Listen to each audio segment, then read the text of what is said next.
cybersecurity experts and law enforcement to investigate and safely restore services for the community. While our investigation remains ongoing, we do have evidence that suggests this was the result of a ransomware incident caused by financially motivated actors. Unfortunately, incidents like these are on the rise across the United States and the world, particularly in local governments, and we at Fulton County are no exception. In fact, even this week, we are aware of multiple other local governments across the United States working to recover from similar incidents. Earlier today, we became aware that cyber criminals claiming responsibility for this incident have listed Fulton County as a victim on their dark website and posted screenshots of information claimed to have been accessed. At this time, our investigation into these claims remains ongoing. We're working closely with law enforcement and cybersecurity experts to continue our investigation and verify the validity of these claims. We're also in contact with our leaders in the justice system and other services to keep them apprised of any developments. The safety and privacy of our citizens is of utmost importance, and we're taking this situation very seriously as our team continues to investigate. We are committed to a comprehensive investigation, and doing this right simply takes time. If, and I say if, we determine sensitive personal information was involved in this incident, we will notify those parties in accordance with legal requirements and provide resources to help protect their information. Let me talk about the incident response. Now, I want to now turn to restoration and provide a status update for where we stand in these efforts. While it will take some time before all services are restored, our teams continue to make steady progress bringing certain services back online.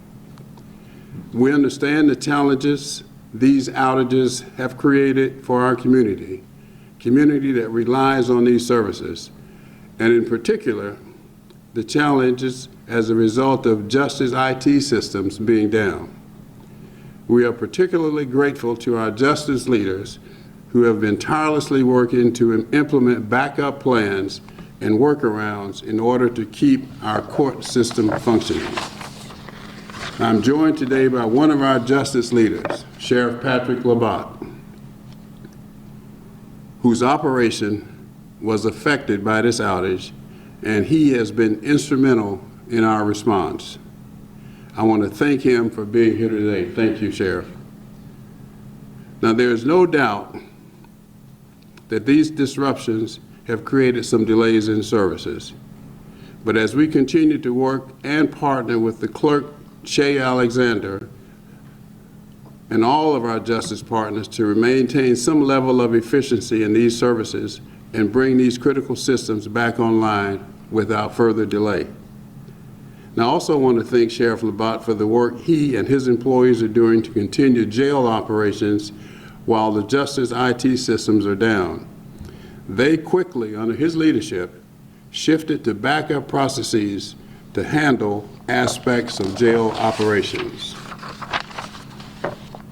He and his people have been able to successfully manage the jail population during this time and keep detainees and employees safe. Now, in addition to Sheriff Labatt, who is here again with me today, our judges and hundreds of court employees who are continuing to work around the clock are also working to keep our justice system moving forward.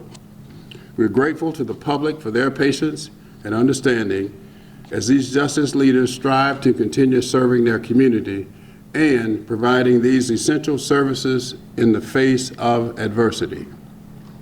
While we will not be satisfied until all of our systems are back up and running, we have made progress bringing additional services online. I'd also like to remind the community that while some services may not be available online at this time, we are also able to assist community members in person over the phone. All public facilities are open and serving constituents, and at least some phone lines, some phone service is available in every department. Approximately 1/3 of our phone lines are now active, and we're in the process of restoring all other phone lines. The remaining systems will continue to come back online on a rolling basis. We have established a website to provide updates to the public as we bring services back online. Now, you can see these services updated at fultoncountyga.gov/cyber response. Now, let me speak about restoration, and I'll give a quick recap of where we are with service delivery overall. First of all, what's working? Our email system has not been affected, and internet service is in place, including public Wi-Fi in most facilities.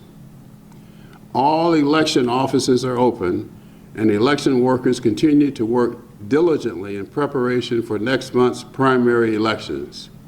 We are prepared to start early voting on Monday at 36 locations.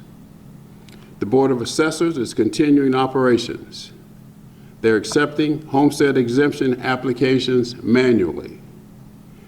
Boards of equalization hearings are continuing. Customers who have questions about property tax matters can now contact these offices by phone. At the Superior Court, jury service continues as normal.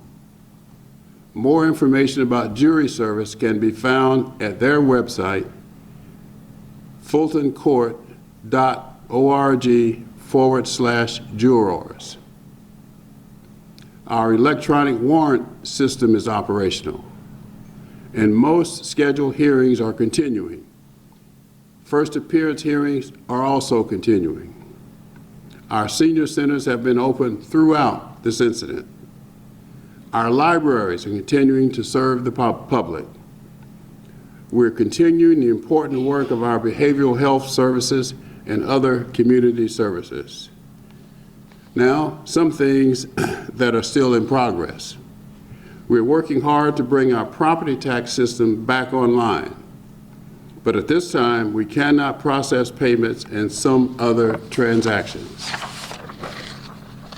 Water billing is still down, and we're not able to accept electronic payments at this time. We want to reassure customers, though, that they will not incur late fees and there will be no service disconnections during this outage. And as noted previously, there are a number of areas where services are delayed in the justice system. Each court agency has published updates on their website that gives more detail. For many of the systems that were impacted, our justice leaders continue to provide workarounds to keep court cases proceeding and the jail population managed. Now let me conclude. This incident is one that has already affected thousands of residents, and we want to thank them for their patience. I also want to thank our entire workforce for their hard work and resilience. We here at Fulton County have the best employees anywhere in the world, and this is another example of their hard work. We thank you for your continued support as we work to bring all services back online as quickly and safely as possible. Now, I understand that there are and will continue to be questions from the community, and I want to reiterate that maintaining transparency as we traverse this incident is one of our main priorities. But This investigation is still ongoing. This is a serious matter, and it will take time to resolve. We will continue to work with law enforcement and our outside experts to understand exactly what happened and to further strengthen the security of our systems going forward. I want to thank, again, all of the residents of Fulton County for their patience and support, as well as our many partners for their understanding. And again, I want to thank Sheriff Labat. Thank you, Sheriff, for being here today. Special thank you to you and your people. We understand the difficulty and concern these new developments may create for our community. We share these concerns. We will continue to do everything we can to protect our citizens and protect our great county. And we will share additional updates as we are able to do so. Thank you all for coming this afternoon.